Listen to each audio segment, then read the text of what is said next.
Good afternoon. Welcome to the first Counterterrorism and Intelligence Subcommittee hearing of the 119th Congress. And I'd like to begin by welcoming all the members here today. And I'd also like to take a second to welcome several new members to the committee, Representatives Gabe Evans, Ryan McKenzie, Nellie Poe, and Pablo Jose Hernandez. And these members will be coming in after the vote series has just ended. But last Congress, this subcommittee held various hearings on pressing national security issues. Those national security threats range from vulnerabilities posed by transnational criminal organizations and known or suspected terrorists at our southern border to the threats posed by the Chinese Communist Party and the Iranian regime to U.S. homeland security. We will continue to work on those issues and expand our scope to include new and emerging threats. This subcommittee also conducted critical oversight on important DHS entities such as the Office of Intelligence and Analysis and the ramifications of policy decisions made by the Biden administration, such as our nation's withdrawal from Afghanistan. Our nation faces many challenges, and this subcommittee must examine these threats through a clear and objective lens. Since 9/11 and the formation of this committee, this subcommittee has worked tirelessly to ensure that our nation understands the threats that face the U.S. and that our law enforcement agencies have the proper tools to safeguard our country and the American people.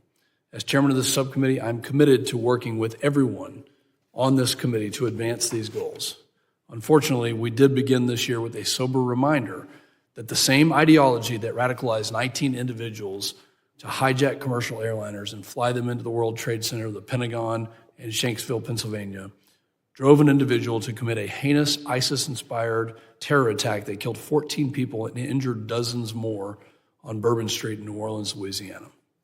Our thoughts and prayers are with all of those affected by this tragedy. And since the terror attack, the nation has learned more about that particular perpetrator's background. The individual, Shamsuddin Jabbar, is believed to have self-radicalized online through various propaganda channels affiliated with ISIS. The FBI has also confirmed that Jabbar's online search history indicated he conducted extensive research into the terror attacks that took place last year at a German Christmas market, and that he pledged his support to ISIS on his personal online media accounts, including Facebook. The case related to Jabbar is not an isolated incident of an individual within the United States becoming radicalized online by a foreign terrorist organization. Online radicalization is a significant terrorism threat that our nation currently faces.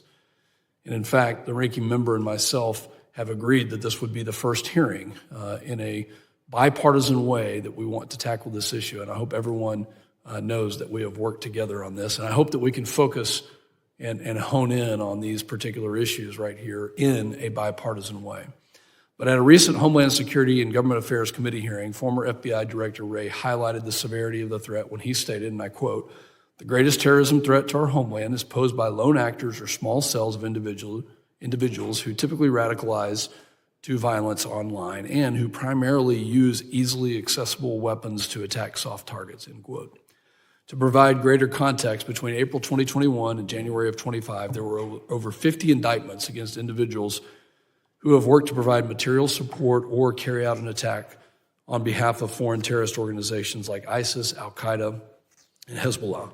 Almost all of these individuals have been radicalized by terrorist media propagations.